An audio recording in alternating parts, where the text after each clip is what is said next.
Hello, everybody. We're back with Welcome Dissonant to Waves, Ritalin learns how to play guitar again. Oh episode fuck, I forgot. 38. I 38. forgot that I'm not supposed to hold on to the strings when I strum. There we go. As Ritalin is so clearly communicating, we got the microphones in 2020 this episode, by the microphones, as well All of as. our shirts are off. Yes, Yeah. exactly. I have two shirts on actually. Fuck you, Phil. And then we also have Flying Lotuses Until the Quiet Comes, and Long Distance Trip by the Samsara Blues Experiment. All three very Which one was the different. longer wank fest? Samsara or Microphones in 2020? I don't know who's They jacking both off to had. They microphones, had but the. Okay, you're missing out. Just saying, I, when you get that egotistical and go into the genius of Phil Elverum, that's when you start to explore your body. And you see, the fun thing about exploring your body is that once you do it after a while, nothing actually gets any feel anymore. And you start to play a guitar and do it for some podcast that gets no viewers whatsoever. And then you learn another chord and you start playing that as well, but it's not actually that understandable, and you can't really go through the microphone that well. But we're still listening to the microphones, and that's all that matters is microphones and microphones and microphones. And this goddamn society that we live in doesn't actually appreciate this type of music, so I'm just creating it for my own art. And why have I got this art style anyway? And then I start to play the strums like this, and it becomes a lot more echodomatic. I got no fucking distortion playing, but if I had some distortion, it would sound cooler. Don't you understand what I'm trying to do here? This is really, really, really hard to do, and I'm trying to think of words on the fly, but it's really just coming out of my shitty mind, and nothing really makes sense. I forgot what I'm going on. I'm just going at some stupid ramble here, and I'm fucking going faster than Eminem did in Rap God, but I'm not really making much sense, and I'm just repeating the same shit. But then again, Eminem hasn't really made much sense for 20 years now, has he? You see, Without Me was his best song, and yeah, I guess you could probably say Lose Yourself was good as well. But honestly, what fucking line is Mum Spaghetti? Mum Spaghetti is such a shit line, and it's overused. It's a good thing it became a fucking meme. That's why I love Without Me. Without Me, it's just so much better, and it makes a huge stick it to you to this whole kind of censorship that was happening in music at the time, especially in the hip hop, and how he was perceived because he was a white rapper. I kind of forgot where I'm going with this, but yeah, I like Phil Everyone. But have you heard Stan? Nah. Oh, that defeats the purpose of the joke then. That's fine. Well, we can thank we can thank Eminem for the term hip hop stand Yeah. or Anyway, hip hop stand. that was. I have no idea what the hell I'm doing with my next EP called "Stop Giving Me a Guitar" or any time to speak my mind because I got nothing worthwhile to say. and we got all the time to say it. Yeah, it's This beautiful. is Dissonant Waves, everybody. This is what we've come to. I'm drinking rum again. It's a mistake. I Uh, learned how to tune my guitar a little bit, so I'm getting different sounds happening now. My first time drinking rum since the last episode, of which I drank rum, so that's something. I'm sober, so A little bit. I don't So, understand how I am sober, but I'm sober. and Trix is eating McDonald's, so it's essentially the same thing as drinking rum. Yes, essentially. What do we want to talk about here? We got three How cool albums. this drum is. And since I'm playing the acoustic guitar, do we want to start with microphones in 2020? I mean, the best album of the week? Okay. I'm still unsure. I don't hate microphones in 2020. I point that out there. I still am a big fan of Phil Elverum's work. However, I I think this is probably the same level as Lost Wisdom Part Two when it comes to my enjoyment. I think Lost Wisdom Part Two was a little bit of a disappointment, but I still came out enjoying it, and that's kind of how I feel about microphones in 2020. I personally wouldn't come back to it just because I find it hard to come back to songs like that. I don't even. You kind of just have to start and finish when you listen to it. Definitely true. Yeah, you can't just kind of pause it because there's nothing to pause. It's one song. Yeah. But you know, rock and roll peed my pants. Classic. I still love that. That's the greatest photo on there. Yeah, all 100 some photos. That was the best one. I know. Look, the amount of it feels weird to say this about a song which chord structure is pretty much the same thing the whole time, and it has all this, and it feels like the same thing for 44 minutes. But I admire the amount of effort that's going into it. I mean, I love that it was like kind of the same thing for 44 minutes, and then how it changes and gets dynamic is what makes it special. Well, it really is just Phil Elverum rambling for like 30 of those minutes. Oh, it is. It's weird because the song is so structured, but yet it feels like it isn't structured. Yeah, that's kind of the And genius of it. yeah, that's one of those things I like. It's like it's really hard to write a song like that. I'm just fucking around here, and you could heard me fucking stutter so many times in it because you can't just improvise that easily. But if you can make it sound so improvised like Phil Elverum kind of does in it, it's kind of impressive. Yeah, And well, that's I think Microphones in 2020 is impressive. It doesn't mean I enjoy it fully, but I do think it is impressive. I think it is better than the Glow Part 2. Yeah, I disagree. I fully disagree with that. Yeah, it's a good song, but it's The Glow Part 2 just does so much more. yeah. The Glow Part 2 also has a lot more low points for me, whereas Microphones 2020 was really solid all the way through. I mean, it's really easy to be real solid all the way through, and it's the same thing for 45 minutes. Yeah.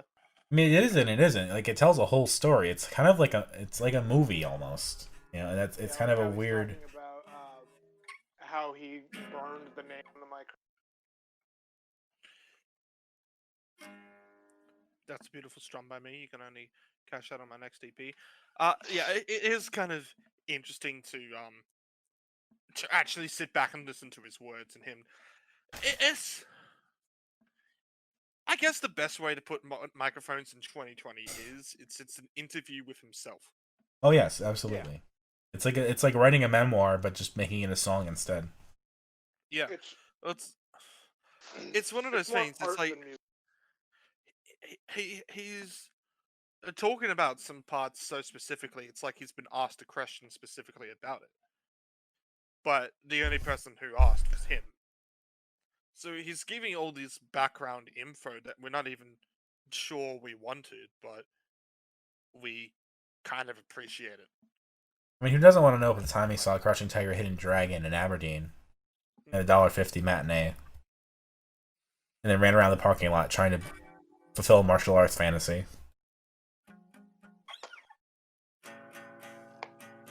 Like, it doesn't mean much in the end. Like, if you don't know who Phil Elverum is, it doesn't mean much to you. But I think Oh yeah, this this is the worst album to get into the Microphones or Mount Erie with. 100%. Oh yeah. but I think You just would not be able to appreciate, and that's why I'm really glad I did this decision to make sure that you two had listened to the Glow Part 2 and The Crow Looked at Me first. yes, I mean, there's so much other stuff that I could have made you listen to as well, which is kind of important, like the album Mount Erie, or some of the early Mount Erie works, like the original Lost Wisdom, or the Clear Moon Saga and stuff like that. I kind of just decided I'll go what I think my favorites were from each one of them, and I didn't know what Microphones in 2020 was. Just a reminder for this that we did this before Microphones in 2020 came out for listening to the first part, so that we can kind of get this on release for listening. And by then, nobody knew what the fuck Microphones in 2020 was going to sound like in full, right. or what it was going to be about. It So was like a teaser, and that was it. yeah, so I had no idea that he was going to just be rambling about his past for that. So that's why I was thinking for the whole time, I'm so thankful I showed you two some context to this, because else this would have been third place without it. Yeah, without a doubt. Honestly, though, I don't know if it would have been third place for me without the context. I think I would have dug it without the context. Um, I mean, there's only one way to find out, and we're not going to be able to do that. So, and that's to actually make you forget, give you fucking amnesia. So You know, just knock you out so you forget everything, and then when you wake up from your coma, it's just like, hey, listen to this album. I got the bike lock. I'll get a plane ticket. I mean, time refuses to stop. And this is not a band that reunites for money. It seems like I'll never not lose wisdom. Plus, all this nostalgia is embarrassing. Lost Wisdom is just like it's one of the only collaborative albums that Phil Elverum has done, and it's weird. Like the first one was with two people, and then part two was only with Julie Duron instead of the other person who I can't remember who it was. I mean, he did the sauna with Genevieve. That's right. I could not remember that one, but yeah, like I haven't actually listened to Sauna. I'm Phil Elverum's got a really large discography. I'm just putting my guitar Oh away yeah, because now I large can't talk. discography. I actually really want to check out more of it now that I've had this 3 album experience. I think I could really get into him. Got all the time in the world to do it. I don't know if I will bring up any more on mine. Maybe I'll leave you two to decide if you want to bring up some more Phil Elverum, because I've covered my favorites by him. And A Crow Looked at Me was just one of the most depressing pieces of work I know of, and Glow Part 2 I just absolutely adore going into this, and that's why I was like, oh boy, I'm excited for Microphones in 2020, because even the albums I don't plan on covering, I still get some enjoyment from. I actually liked Now Only, I liked Mount Erie. It was Hot in the State of the Water, Oh was that's damn. a beautiful one. Was also a I muted my mic for um that, don't worry. yeah. Well, one thing that I had been listening to this week, just because I just felt like playing it, was actually Song Islands, Yeah. which is that whole kind of B-sides and demos and other alternate versions in compilation that Phil Elverum put out. And one of the things that it has is just the moon, but acoustic. And I found myself actually appreciating listening to that as a song by itself, Yeah. with no context of the album, just as acoustic. Because it can get pretty harsh to hear the distorted version, but it fits so well in the album that it kind of belongs there. Would you say it's like the Ferris wheel on fire of Phil Elverum's career? I guess so. Song Islands is pretty acoustic for most of it. And it's kind of just like random collection of B-sides and demos and whatnot. Yeah, pretty much. Well, there's some great songs in there, like I Can't Believe You Actually Died. I like, despite the meme nature of that song comparing with Phil's past couple of years. Yeah, sure. That's a song he I really guess likes having around now. yeah. I guess it's weird to be talking about early Microphone songs whilst the new album has come out, but that's what the album is about. It's just Yeah. about his career, and I guess that's the best way to describe it. And I feel like this is one, if I said, oh, are we going to judge it by specific time points or anything like that? I'd say, no, I can't possibly do that. However, we can. The thing that really is what to talk about on this album is what Phil talks about, and I think when you actually do just shut up, relax, and listen to what he's saying, we got some interesting moments there. He's very descriptive, very rambly, but it really works with this whole kind of like continuous instrumentation. Yeah.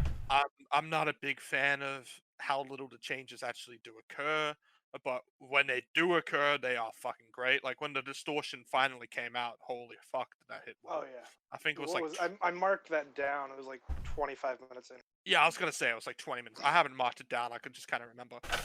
Plus that kind the amount of effort he came into this premiere and everything like that with getting the whole video ready during the amount of takes that he did, Yeah. going into the comments and describing each one of the photos that it is. So if you haven't actually seen, He the turned video, off the comments. it's for Screenshot. cry. He Oh, the turned. comments are fine. The comments are fucking fine. He turned them I off. know it look. No, he actually turned them off. Why Yes. did he hate the amount of fucking poggers that were coming on? I I don't think Phil was actually as bothered by that as much as people think he is, because I think a lot of people think that he's this like majorly depressed guy who wants nothing to do with anyone. Yeah. But realistically, he's just had a lot of bad moments that happened. It's the guy has always been a bit of a joker. I mean, rock you've and roll seen pee it. my I'm a pants. big fat hungry pizza boy. Yeah, rock and roll pee in my pants. Which is just that's all I can see Phil Elverum as now. It's just rock and roll pee in my pants. I want that on a T-shirt. Me too. I really do. I mean, like the biggest, like some of the best moments are, like you said, kind of when the instrumentation suddenly changes and like that. I want the wind to blow, Glow Part 2 kind of style of like, oh man, here's the drums part now. Oh, here's like here's another layer adding on to that. Yeah, I think my problems with the album just come from some. I guess they're not really so big of problems, and maybe on a certain day, I just don't really worry about it. My real only issues are just like, yeah, this is so context heavy that it's kind of hard to listen to as an album by itself. I like that context heavy stuff though. Yeah. I think that's needed. Like you I can't think just I think it's a wondrous treat to people treat, sorry, not tweet like fucking Twitter. Uh to people who have been invested in his music for a long time. I think to get something Yeah. like this, which only they could really enjoy, like I which think obviously isn't your case if you've been only invested in Phil Elverum for 4 weeks now and fully enjoyed this. I guess it's not fully the case, but I think still something always that like favors longtime fans is pretty cool to have, and it's not like that doesn't belong in certain artists' discography. In fact, I wish more artists would have something like that. I'm glad this album exists. I still have problems with it, and I probably won't ever go back to this. I could be completely wrong, but it's not the type of album I would go back to. to me one of the biggest sins you can do as an artist is hit me over the head again and again and again with the same information because it's a new book, it's a new whatever, it's a new album. Because someone might not have listened to the last one, so we gotta make sure they're caught up. Like, no, fuck that. Like, give me the context heavy shit. You know, Yeah. I want the artist I want being the pure. Oh yeah, yeah. Like as a kid, I read it's a mystery series, and the thing that always pissed me off the most was that a lot of these kids' mystery series always kind of explain the same plot at the beginning over and over and over. Like, here's what you missed. Catch him as a 10-year-old Jansen. kid from the She's Kanto got a region. photographic memory. He has a dream of becoming the Pokemon Master. Armed together with his friends, Brock and Misty, and Pikachu, here he is exploring this region. Again, he's 10-year-old. He's exploring the Pokemon region. He has a Pikachu. He just wants to be the Pokemon Master. Anyway, here's a clip show. Yeah, stuff like that. I get really tired of. And I think it's annoying as fuck. Yeah, So no, I Yeah. fully agree with that. You unearthed a deep memory of the fucking kids mystery series Cam Jansen. I fucking forgot about. I mean, for me, it was Boxcar Children, where Oh fuck yeah, Boxcar Children. they would describe the first book in every book because Yeah, that was they the would. one that mattered. Yep. Like, yes, these children, they left their home when the parents died because they were afraid of their grandfather. They holed up in a boxcar for however long they did. And there was 4 of them, and now they solve mysteries. They live with their grandfather who actually loves them. Great. Wonderful. Can't forget about Benny's pink cup. And also, Benny likes to eat. Isn't that funny? Haha. And Violet's a shrieking violet, of course. Oh, boy. I So I think read too many of I those think books. I've got the same. I got the same reasons for liking this album as you do with that kind of. I do like the context part. I think I still. I hate how drawn out it kind of gets, but that was kind of, I guess, to be expected after a while into it. It at least does make certain moments much better. I do like the ending. I think it ending abruptly is the most Phil Elverum thing to have Yes. done, Yes. and I'm very glad he did that. It's unexpected. Again, I like the amount of effort that he's put into it. I like I like that it exists. I think this is one of those albums that is definitely one of the highlights of talking about of this year. Whether it ends up in one of my favorite albums of the year is probably not going to be a case. I think it's really hard to go back to this one. I think A Crow Looked at Me was much easier to go back to than this is. Sure. Yeah. I do like his lyricism, like always. I think he's always as poignant as ever, I guess is the fun way to put it. But yeah, I think the things that really do make this kind of so far from perfect, in my opinion, is just how annoyingly repetitive certain parts can get. Like the intro was just too 7 long minutes before it with did 2 anything. chords. Yeah, it's 7 minutes of the exact same thing. Is like that's getting Death Cab for Cutie. I Will Possess Your Heart levels, but somehow worse. Oh. I do want to make a bit of an odd comparison. I think Dominic has really hated that I've compared to Death Cab. I have some things to say real quick. I know you want to compare Ben tricks. Gibbard has the Give me a flip side. second here. Number one, I think the repetition. I think that riff is like early on. I recognize that riff is something I would want to listen to for an hour. It's so simple, so easy, but also just inherently listenable for an hour or more. I wanted the song to be longer, to be honest. Like I would have listened to a double length of that song. Number two. The riff isn't something that annoys me. It doesn't annoy me. We'll get to the second point, but we'll get to the debate points out here first. The riff doesn't annoy me, but it doesn't do enough to capture my interest. This isn't. I mean, we all in the end will have certain different opinions in riffs like that. Like I say with Flight Facilities, Claire de Lune, the kind of main tune and riff to that is something that I could listen to for an hour and be absolutely fucking delighted with. But for me personally, its riff does not warrant being alive for as long as it does. Fair. That's Point your two? opinion. That's fine. Point two. Oh, fuck! I forgot it. Hold on. Shit. You distracted me. Ha ha ha! And before you hated Def Cab. Oh, I am on the spot. Fuck. Point one was that I could listen to the riff forever. Oh yeah. Point two is that there isn't, like, for me, I've never heard anything like this album. Like I've never, like, there's probably other albums that exist like it. Like that Dope Smoker album is like, there's a song that's an hour long. Yeah, I'm gonna make a comparison to that. Right. Once you're done with this. But my point is, I have never heard an album like this, and that to me is an important thing. It's like, how do you make music and albums different and unique and special? And this is a way to do it that I've never heard of or seen before. And so I give it a lot of credit for that, and I really like how it's done. Yeah. I'll fully agree that this is a really unique experience. It's hard to me. Honestly, it's harder to call this. It's easier to call this an experience rather than an album, because this kind of feels like you have to watch the visuals as you listen. I mean, despite some criticisms that I'm putting out there, I do think this album is still good. And look, when the CD comes into the record store, you know damn well, despite the fact that I bought this digitally, I'm still going to buy the fucking CD. Also, I Will Possess Your Heart is a great song. And Yeah, no, I think the fact that a radio version exists is a travesty. No, I like I Will Possess Your Heart. I think it's one of Def Cab's best songs. I'm like, I don't really hate, but I don't really like I Will Follow You Into the Dark. I think that's the weakest Ben Gibbons song. I mean, I like Transatlanticism, so. Oh yeah, Transatlanticism is fucking fantastic. But like, I'm also a fan of Title Track. I'm a big fan of the Postal Service. I thought that album was support fucking, the USPS. Yeah. Yeah, support the post office in America, please. We need it. Give Up is a fantastic album. I mean, Kintsugi is also there. But yeah, but one of the big things about I Will Possess Your Heart is that, yeah, the first 4 minutes of that are pretty much the exact same thing. I want to hear. Don't get me wrong. I wouldn't listen to any other version of I Will Possess Your Heart. I fucking hate the radio edit changing that, but. It's also worth noting that in Samsara Blues Experiment, the first song doesn't have lyrics until about 6 or 7 minutes in as well.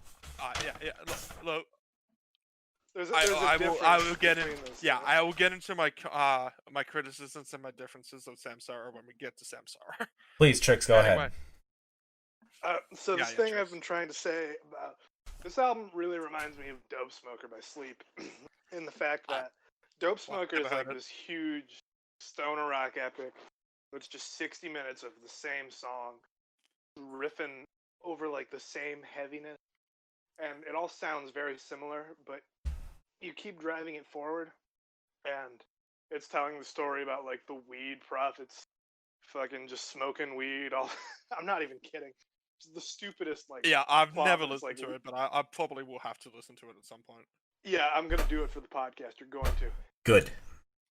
And but it's just 60 minutes of just like good stoner rock. It's considered like one of the peaks of stoner rock, and it's there's a lot of similarities in the fact that it's like a long song, reiterates a lot of the same point, and although I will Dope Smoker's a lot more instrumental than Microphones in 2020, but still sort of the same deal as it is. Yeah, well, this album wouldn't be good without Phil Elverum actually talking. No, it wouldn't be. No, and that's the thing. I think the riffs, though, after a while, just become a background to the talking. Like the riffs just become kind of a background for you to just listen to the words. Like it doesn't really matter at a certain point. I can agree with that. I can agree with that. Yeah. I think that's what makes it special for me is that like it introduces you to the riff and it repeats it and repeats it and repeats it until it's just there. It's like when you repeat a word over and over and over, and it becomes weird, but it also just becomes there. You know, it's just part of your language. And so then he actually starts his song, and you're just listening to him, and the song is just there in the background. And it also fits with his what he talks about trying to capture eternity, trying to make a moment last longer. You know. Yeah. Well, have we got anything else about this album? Well, I think we've covered a lot of it. Favorites and least favorites? Microphones in 2020 is my favorite. My least favorite is probably gonna have to be Microphones in 2020. I'm not ranking this one in least favorites or least favorites. I refuse. Coward. I was just saying it for the joke. Although, I will say, Phil Elverum, interesting blend between like looking like a jock and like an artiste throughout his life. Like you could see him going either way. I'm glad he went this way. Yeah.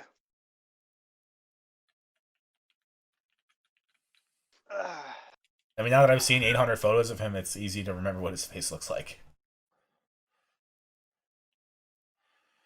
So I just played a game of Fall Guys, and due to latency, despite the fact that I was the first one on the crown, I didn't win. That feels good. You're recording, So that's what's why. next? Well, speaking of album-long experiences, let's talk about Flying Lotus. Oh, we're gonna go with Flying Lotus. I'm still debating. I'm debating if this gets album of the week for me. I'm thinking it does. Like even after one listen of it, it reminded me so much of peak Flume, like a lot of the instrumental hip hop kind of skits and stuff that you would get back in the day on albums. And like a lot of Jay Dilla songs like that would have those like minute little breaks and everything like that, which I actually like a lot. Yeah. And this is what this was. This is a big collection of those, and I really like instrumental hip hop. It's very chill, but also it is simplistic. It is actually quite. It's quite layered. It's quite like it's got all this stuff coming together. It's quite sample based, and it's obviously for those who listen to my EP, I'm quite a big fan of doing sample based production. I mean, like getting Thundercat and the bass on there, and like getting singers like Erykah Badu and what's the other's names? I forget. But I'll tell you, this is the first time I'm finally getting into Tom York. We haven't done like a Radiohead or anything yet, so here we are. But getting singers like that just kind of like add like their vocals to the album without actually making their voice the centerpiece. It's actually really cool. There's only like one song where the vocals are arguably like the focus, and that's like DMT song, which is one of the shortest. Also features Thundercat on vocals, which is different. Yeah. I was listening to the song that you made me listen to just before the podcast started, which had that really it kind of changed up halfway through, and I had an outro to it. It's hard. Like I reckon even if I gave this album more listens, like I probably should have, I still probably wouldn't have that big favorite or least favorite because it is kind of like Microphones in 2020, where it is more like one large project other than a collection of songs, which is what an album should be. Yeah. I mean, for me, like when I first heard Until the Quiet Comes, I was in high school, senior year, and I don't know, like it was like Me Yesterday Courted was just the song that I heard, and for a long time it was the only song I wanted to hear. I didn't want to listen to the rest because I just was so in love with that one song that it's like the rest of the album can't possibly be this good. And like it's a very different album and ended up being from what I expected when I actually listened to it. But like Me Yesterday Courted, for whatever reason, has really stuck with me. It's just like this song that I really, really dig. And everything else is like really good too, but like I don't know, that's like the pinnacle. If it ended there, I would have been happy. It pretty much does end there. It's only like a 1 minute and 36-second outro. But the thing that's great about this album, continuation. Yeah, but the thing that's great about this album in general is that despite being like 45 minutes long, it flows super well. It never seems like it's that length. I definitely do plan to actually pick this up physically. Probably find a CD on Discogs or something. If someone in Australia is selling cheap, please tell me. Uh, I might find obviously, the vinyl. yeah. I my vinyl. I don't have enough space for vinyls myself. I've got a 6-pack shelf for vinyl. I fit like 50 records in a slot. I need to order a crate. That's what I need to get. Yeah, I've literally got a milk crate that's half full. I can't really put anything else in there because like else I'm just bending everything a bit too much and just don't like doing that. I just went on a whirly gig and I got hit by the thing so much I actually went in a full circle. I think I'm impressed. Good on Fall Guys. the thing that's cool about But Flying yeah. Lotus though is that he's one of he makes the bumper songs for Adult Swim. I didn't know that. I did not. Yeah, I did not know That's that. fucking rad. That's where he got like Yeah. part of his start. Like he started working there in like 2006 when his first album started coming out.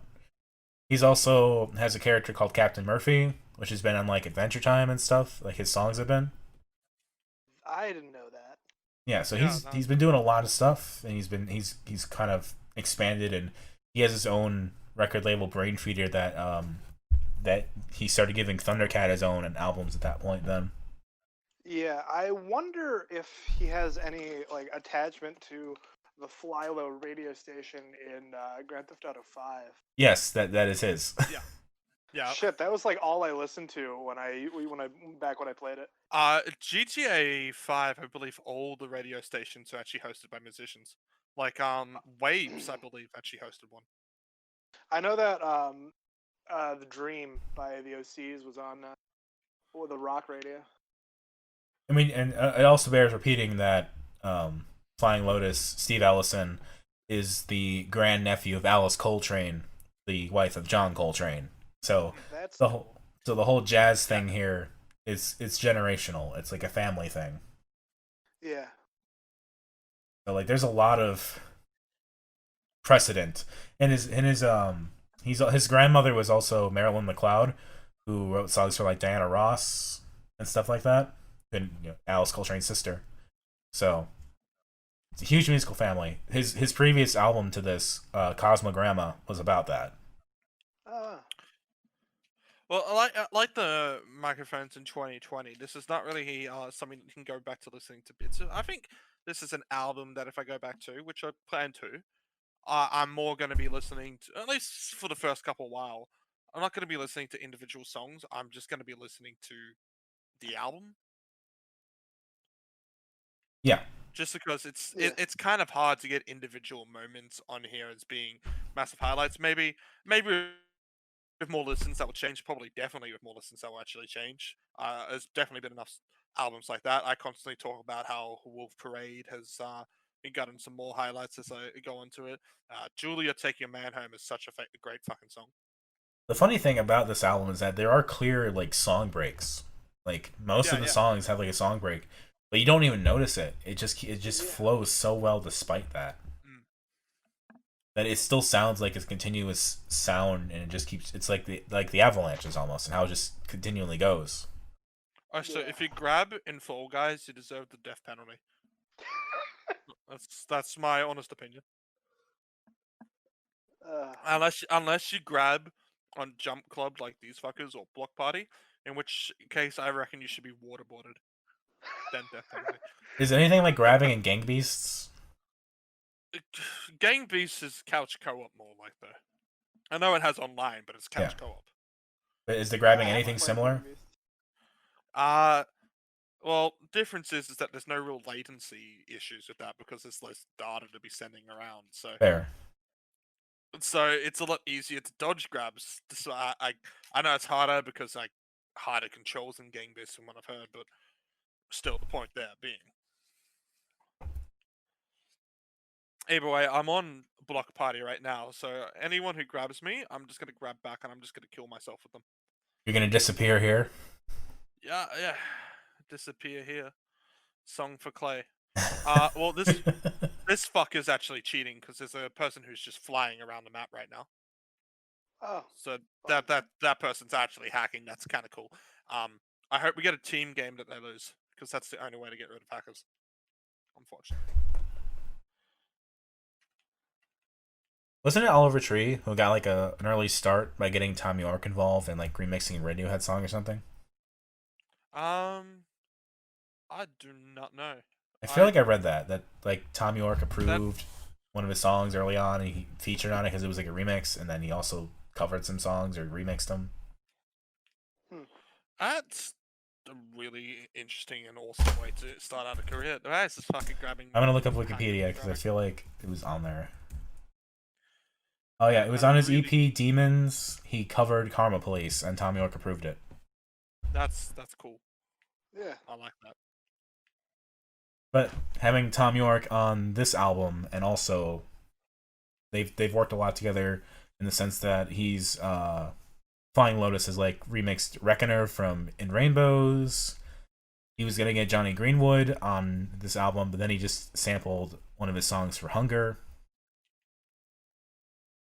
We haven't really covered. Fun fact about flight hacks in this game is that you can't actually grab the person. That's cool. We haven't really covered like Radiohead or anything yet. I still want to do Atoms for Peace. I think that's a great album. But... Yeah, I gave that a listen. I gave Atoms for Peace a listen actually a couple weeks ago. It's odd. It's a Radiohead album, but it's still odd. Like it's good odd. It's good odd. No, yeah, I really like that was one of my big albums in college. I love that album. But I don't know. We never got to talk about like Radiohead is such a big thing in music, and we've avoided it, I think, intentionally almost. Because I talked about doing Tom York last year, and you were like, "No, let's not." I actually haven't listened to much Radiohead, if I'm gonna be honest. I mean, OK Computer and Kid A are fucking fantastic albums, without a doubt. I also like In Rainbows. Some stuff on Hail to the Thief is pretty good. I'm versing the Cheetah. This will be good.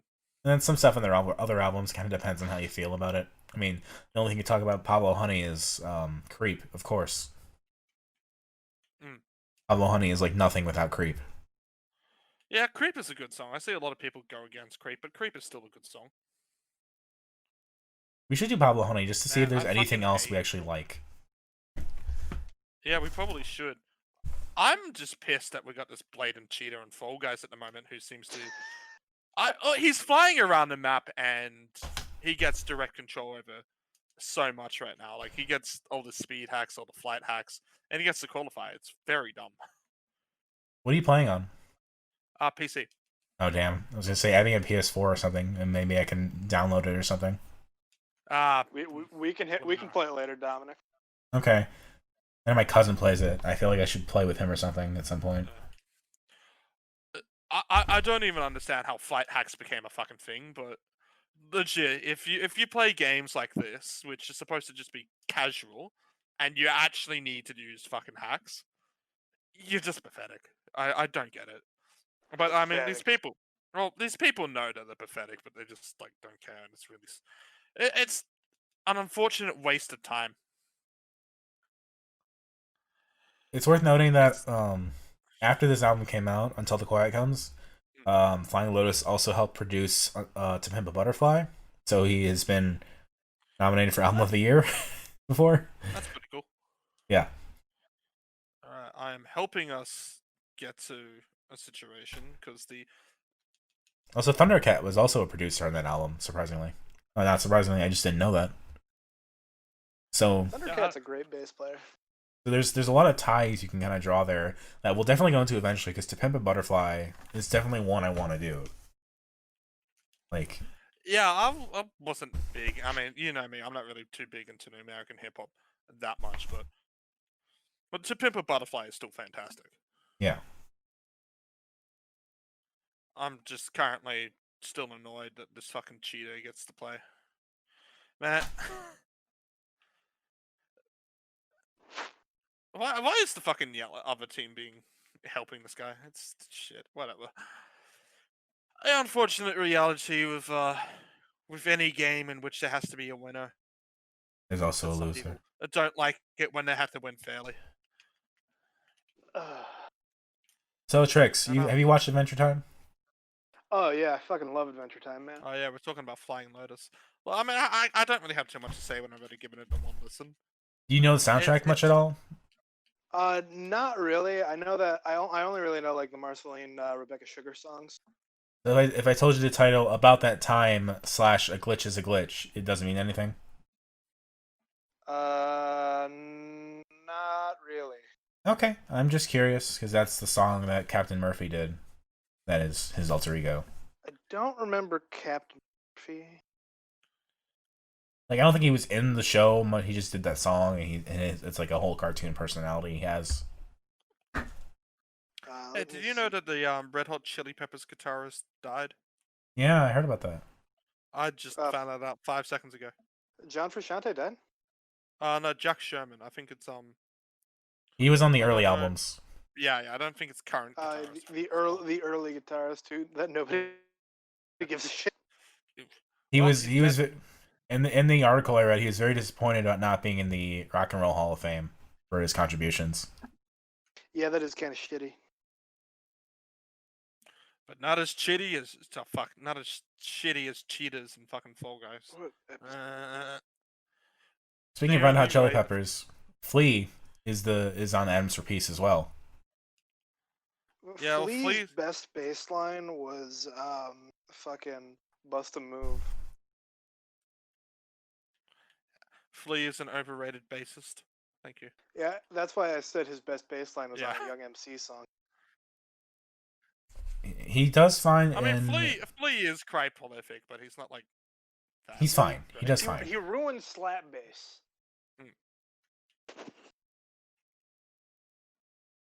Reminds me. I mean, there's worse musicians out there than Flea, without a doubt. Oh yeah. Like Buckethead. Yeah. That would be an entirely other podcast where we would just listen to a Buckethead album a week until we killed ourselves. A Buckethead is just if I released an EP once a week.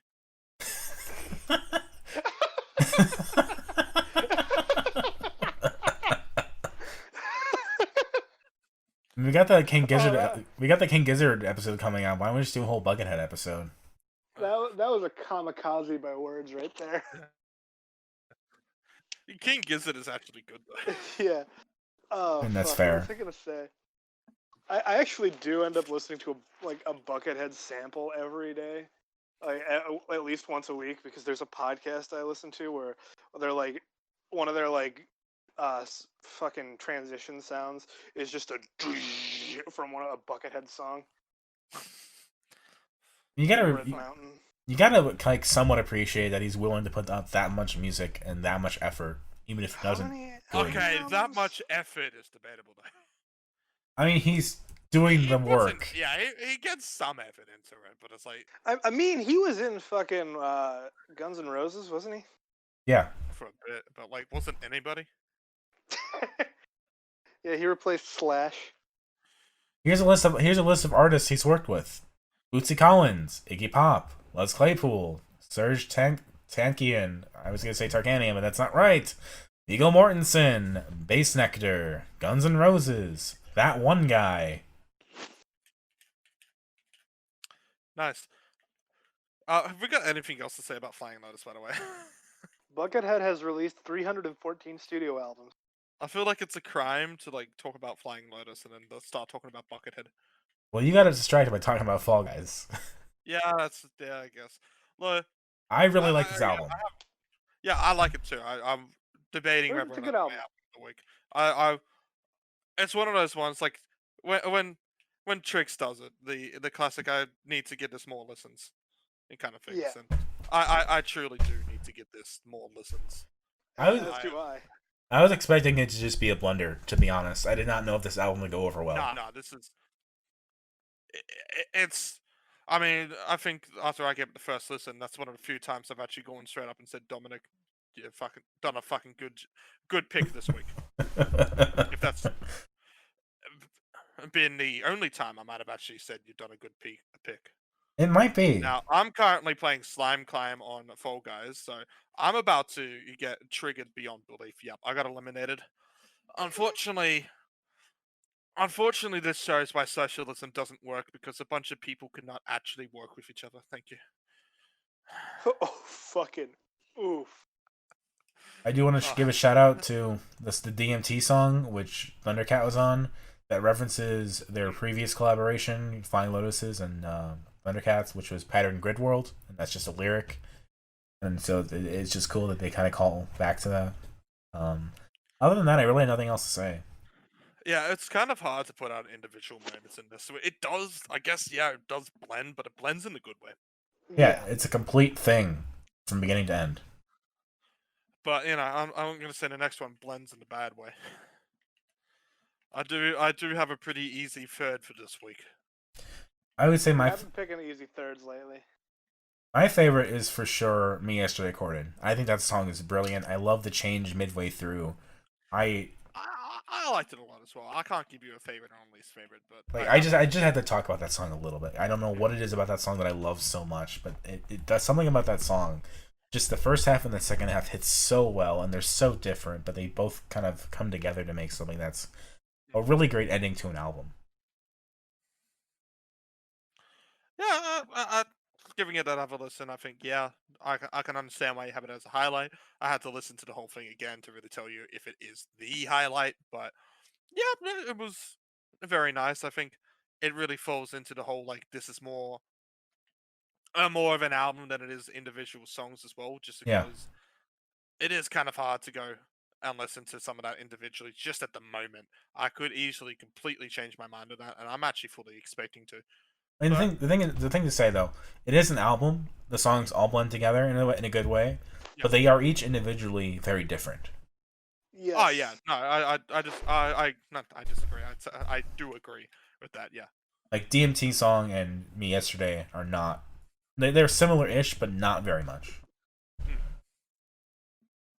Yeah. And Putty Boy Strut, of course, is great.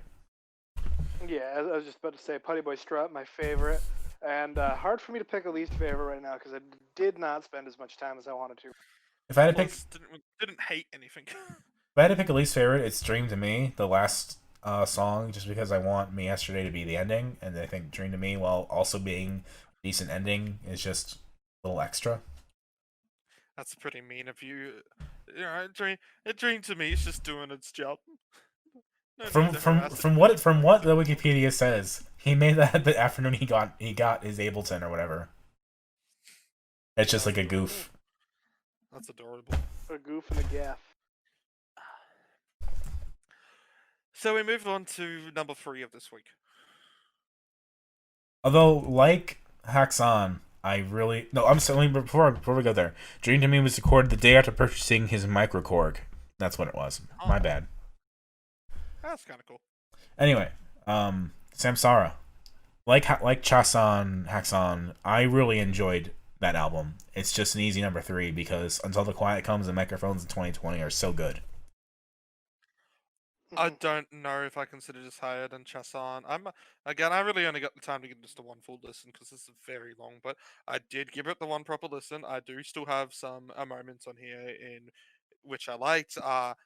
I think the big difference between the opening of this is that this one actually, it wasn't spending 7 minutes doing the same thing for its build up. It was actually doing a lot of things for its build up before it started to get into that short like vocal opening. Yeah. Yeah. I absolutely adore the end of Army of Ignorance. I thought the outro to that was actually fantastic. Yep. I thought the outro to this album kind of really dragged on in a bad way, and I know stoner rock kind of does that, but you know, there was still some moments that I thought, well, yeah, I kind of can't wait till this is over. I almost wanted to skip the last song after around 17 minutes. I'm like, I feel you on that one. Yeah, it's like this isn't really going anywhere. I can easily say Double Freedom is my least favorite off this album because it dragged on in such a bad way. Yeah. If I make a comparison real quick, this album, like for me, reminds me of Cave Boy, in that I cannot really tell you a lot of what happens on this album. I really like Wheel of Life because it's so different and like acoustic sounding, but for everything else, I can't remember much of it, even though I just listened to Singata and Army of Ignorance again for the podcast. But I also know Go ahead. I also know that I really liked it. So it's kind of splitting the difference between I really liked it, even though it's not entirely memorable. It's still an experience that I enjoyed. Yeah. I liked the instrumentation they did on this. If you noticed in Singata, they have some sitar on that. Yes. Yeah, I kind of noticed a little bit. Singata, I gave 2 listens because I intended to get this album and listen straight after Flying Lotus, but I ended up didn't having the time after that, so I kind of ended the album and didn't bother giving a full listen on that one. So Singata, I can kind of remember a bit more, which is kind of good to do for something. I think I probably put Army of Ignorance as my favorite off this album, despite it being the second shortest by only 7 seconds, but still. Alright, I'm looking at my notes just to see what I liked about what this all was about. Singata I compare to late era Zeppelin, which I kind of remember now. It's kind of like Fool in the Rain or something like that, I think it reminded me of. Yeah. Yeah. And I also can appreciate that, like Microphones in 2020, despite being a little bit more dynamic, that they waited like 6.5 minutes to start singing. And it's also very heavily accented English because they're German. I also appreciate that. And their Indian influence with the sitars and all that kind of stuff is also very interesting and different for kind of stoner rock, especially like where we've been kind of exploring. Yeah, they fall more into like the raga rock kind of. Yeah.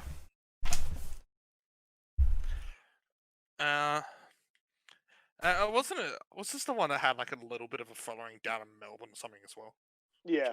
I think we'd love to just give stoner rock a following here, actually. Yeah, I kept posting interviews from Australia because that's all I could find. Yeah, if they're not big in Japan, they're probably big in Australia. That's just usually. Well, I mean, that's just because we have enough underground radio stations here, and then even when we have a popular radio station that actually plays underground music, the underground radio stations start to go for even more underground music. That's kind of cool.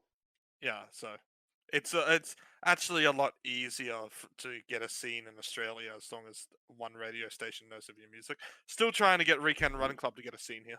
Yeah. Yeah. Apparently it's been somewhat successful because my friend has also been showing people Weekend Run Club. I still listen to Zoo a lot, especially I've been listening to it more lately. I've been sending it to my friends, but like I sent it to my mother and she's like, eh. I didn't like his voice. But it's like I would listen to Flying Lotus all the way through and be like, okay, time for some Weekend Run Club. It's a good palate cleanser. Yeah. And then like sometimes Think Back, great double song. It's a very easy album to go back to. Yeah. Like it's probably going to end up as one of my most played albums of the year, but I still wouldn't give it my favorite album or my favorite songs of the year. It's just been really easy to put back on it. It's a debut album and everything that entails, but it's a sterling debut. Well, I'm probably more likely to consider my song of the year to be a song that I'm choosing for the album for next week. Okay, I am down to just at the moment. I would, but whether or not it actually ends that way, I guess we'll find out later. I mean, I'm not as big into Hockey Dad as you two are. I think I still like them. I enjoyed seeing that concert. Yeah. Yeah, that was such a good live gig. Yeah. But I'm looking through more of my notes here. A lot of it's just kind of me complimenting the music, kind of talking about there's some like water bubbling. Oh, this one's more groovy. Yeah. This one's more melancholic. But it's also appreciating like the structured and layered, because they talk about in interviews, Samsara, how their songs are structured. There is a method to how long they are, and it's not just riffing or noodling for noodling's sake. Even though I think that was more of a reference to their next albums.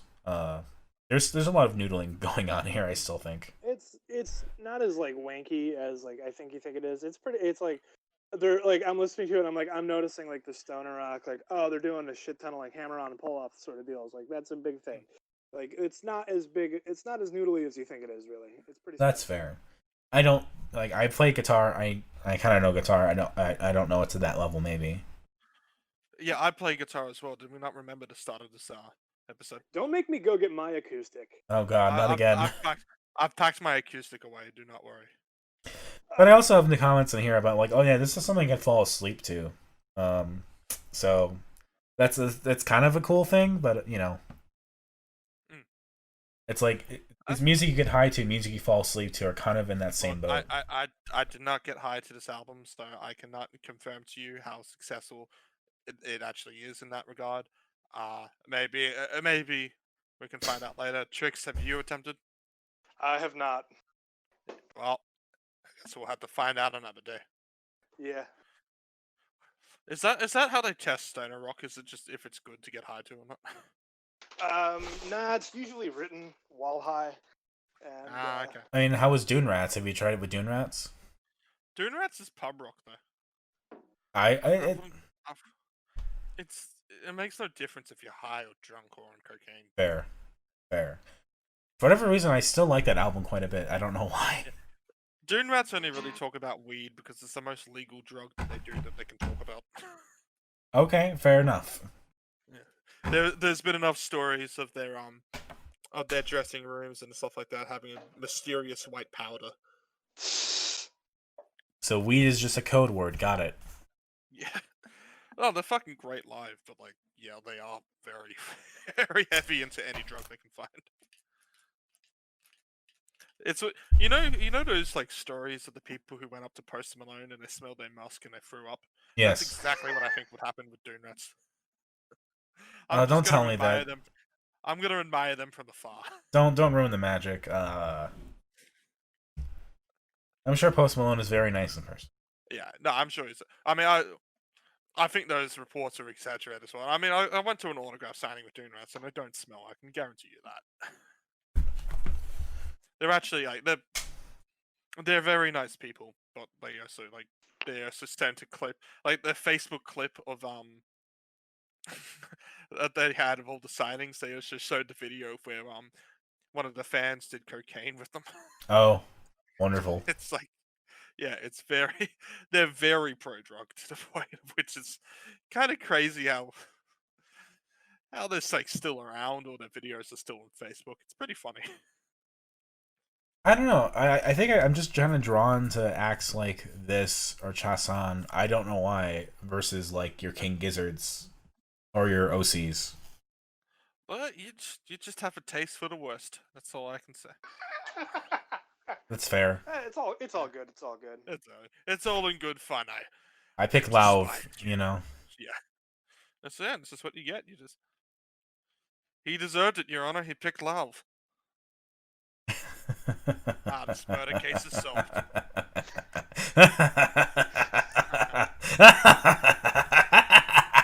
Oh god. You're laughing. You picked Lauv. How about another joke? Just wait. Dominic, tell us another joke, huh? What do you get when you cross a mentally ill loner with a society? The Joker? Yeah. What you get what you fucking deserve. Ah. I like Joker. I've not seen it yet. It's a good film. Yeah, it has problems. You can probably talk about them more, or the story being a bit fucked. But as an actual film, it's good. I'm a bit behind in my superhero stuff. I still have to see Aquaman. It's hard to call it a superhero movie. Yeah, it's not. There's no powers in it. I know, and I appreciate DC's attempt now to pivot to like a multiverse of just like different styles and all that stuff. There's no real hero in the Joker story or anything called protagonist or antagonist. It's kind of just more the origin story that they want to present of the Joker. And I appreciate that for sure. Story. Like I appreciate just kind of eschewing the normal template a bit. I still have to see it though. In the end of the day. Yeah, there's a cop in the theater when I saw it. I know someone I'm friends with who's super into serial killers and all that stuff. He was super hype about Joker. I have been eliminated in so many team games, and I think socialism will solve your problems, but we can't work together. Your society is unavailable to do so. You see, in the end, we are all believing that we are the ones who are most in power. And that's how I lose every game of fucking Fall Guys. Thank you. Anything else to say? Capitalism is the only way now. Anything else to say about Samsara Blues Experiment? I liked it. I liked it. I every problem that I had with the microphones one gets like double on this. To be honest, I don't see myself coming back to it. I don't know. I am a very patient person with this kind of stuff. I will dig in for the amount of time required, and I will enjoy it. I don't mind. That's the my favorites is I like 100-hour RPGs. Fair enough. My favorite's Army of Ignorance. My least favorite's Double Freeman. Double Freeman. Yeah, I said that one correct. Double Freedom. Morgan Freeman. I don't know. My favorite is Wheel of Life. I think. I don't know what my least favorite is. It's not that kind of album where I can tell you. This whole week is just eschewing the whole idea of best and like favorite songs and least favorite songs. Yeah, well, I'm glad that we at least had 3 proper albums. Alright, you know what? I'm gonna do my ranking, and I'm just gonna do it first. Number 3 is Samsara Blues Experiment, which wasn't really a blues experiment, more as it was a stoner rock experiment. Their licks do get a little bluesy. I will say that. There's some. I can definitely see some blues elements, but it's not blues. Yeah. Second, I'm gonna put Microphones in 2020. I feel it's like weird because I chose it, but like, yeah, I'm putting Flying Lotus as number 1. Well, damn. This makes my ranking funnier. Number 3 is Samsara. I'm sorry, but it is. I fully expected it. Number 2 is Flying Lotus. Number 1 is Microphones. And my ranking is exactly the same as Ritalin's. So you're also 3 Samsara, 2 Microphones, 1 Flying Lotus. Yeah. Weird how the person who picks Flying Lotus puts it at number 2. Yeah. You could have had a complete number 1 again, Dominic, but you decided not to. Someone is going to do an essay on fucking Fall Guys, and it's going to be talking about how it considers capitalism to be the way instead of socialism. I guarantee you. Well, they're different markets though, because like everybody's equal in Fall Guys, but not everybody's equal in real life. It shows that the true way to get ahead there is capitalism. Thank you. What is equal anyway? What does equal even mean? But you see, people aren't truly equal in Fall Guys because some people start faster and are born at the start of the line, giving them this unfair advantage. But you know, the thing about the equal sign is that the equal sign is 2 parallel straight lines. Where are the curves? If equality can't even be for the curves, then equality isn't equal for anybody. If you're looking for the curves, look no further than my ass. And the trees were all kept equal by hatchet, axe, and saw. Once we get those curves and those equal signs, then we'll be equal. We gotta get a tilde in there. That's the solution. Yeah. The approximately equal. Exactly. Which is the true way of how they decided the Fall Guys spawn. For Fall Mountain. Hey, these guys are behind, but they're kind of close. Yeah, that's approximately equal. So this by Rush is all I'm thinking of right now. So this brings us to next week. I'm assuming. Unless anyone has anything else to say. I'm doing Hockey Dad's Brain Candy next week because, as we can tell, I'm a big Hockey Dad fan. And Brain Candy is the new album they've released, and I've been waiting for it. It got delayed. The drive-in show got postponed, so I didn't even get to see that. But we finally got the album. My cereal box came. I have some cereal now. But it's not actually cereal, it's just a bunch of brain candy. Oh, damn. But it comes with a bum bag, which is cool. I'm going to be rocking that. I'm going to be going up to my girlfriend and just saying, "You think this looks sexy?" And just watching her. Just trying to pay attention, but also like trying to ignore me. For reasonable. Bum bags are pretty Is that the Australian term for the fanny pack? Yep. That's awesome. That's better than fanny pack. They'd be cool if they were called bum bags here. Yeah, I think on the site it's actually just called bum bag. This is great. Yeah, it's referred to as bum bag here, but that's a fact. It's kind of both. Tricks? I'm going to be doing the Sliff's last album, Uman. The 2 repeats. All right. Anything to say about Uman? I think it's their best work yet. Okay. Look, out of all the ones that were done in the style, I think the three best has been King Gizzard, OCs, then Slift. I really like Slift, so I'm interested in this one. But I had a pick for this week, but I decided to change it. And y'all are going to hate me. You're only going to absolutely hate me for this new pick.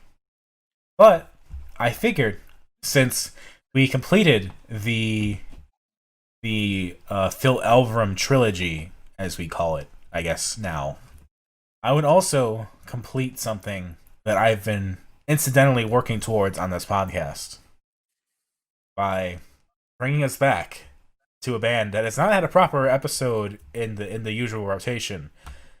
By bringing us back to BTS, Map of the Soul 7, The Journey, the Japanese version of their songs,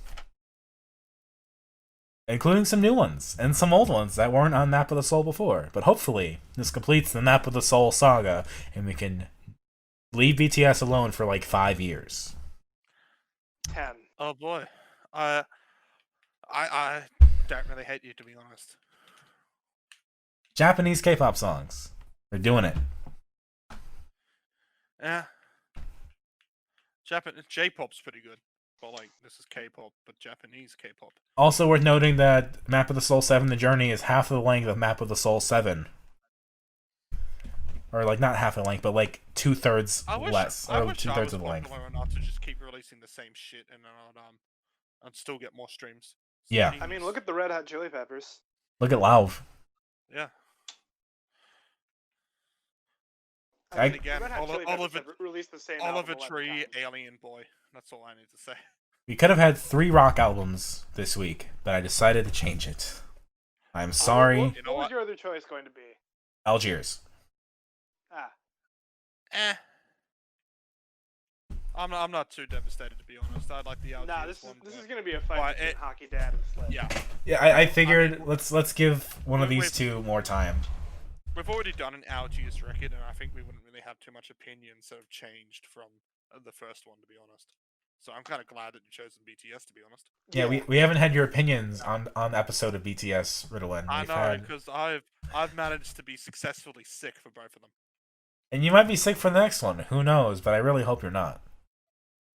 Maybe I just have an inkling and I just go, nope, here's the cough. I'll try not to give myself dysentery. Cue Friday night. Hey guys, sorry, I'm actually feeling sick.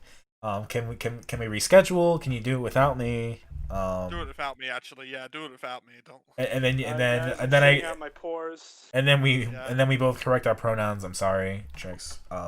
That's fine. Dominic's done it. I'm not the only one to fuck up. Yes.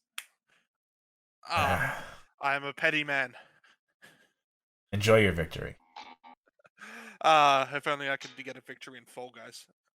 Yeah, you got a victory in Fall Guys. Bless you.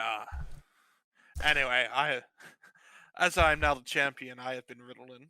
You can catch me gloating at Dominic over at RitalinForKids.github.io. I also have a YouTube channel, but I don't post to it. But it'll be in the description below anyway, just for the sake of it. I guess I've been Dominic then. You can catch me on Twitter at DACICHOCKI. And you can catch me at a website that I write for. Oh, wait on. that I write for. TiltingWindmillStudios.com. That is TiltingWindmillStudios.com. I have a YouTube, but it's not worth sharing. And I'm on social media elsewhere. Only you can guess what my name is. Oh boy. I've been Trix. You can catch me on Twitter at procrastronaut_. That's like procrastinating astronaut, and then an underscore at the end of it. I also have a YouTube channel where as soon as I get these fucking single pole double throw switches from China, I'm gonna put this bass I have sitting in my basement together. And Your base in your basement. Cool bass, yeah. Cool Yeah. bass licks. And then we also have just a Twitter for the podcast at Dissonant Waves, and our website dissonantwaves.space, which I really need to fucking update. We also have a YouTube channel for Dissonant Waves, which you're probably listening to if you're listening to this, but you might be listening to this on whatever podcast app we decide to go with. Who knows? Yeah. What with I have that? to pay to get something on Apple Music. I could on Apple Podcast. I could be. I mean, you could look into Anchor or whatever the other ones are. Yeah, we should look into like maybe joining a network or something. Anyway, That's illegal. that's for us to decide. Until then, that has been Dissonant Waves. It's been another week. Episode 38, I believe. Episode 39 will be the end of the BTS saga. For Map of the Soul, at least. We'll see what happens in the future. Have a great night, everybody. Catch you next time. Unless you have something more to say. No. Forever hold your peace. Forever hold your peas.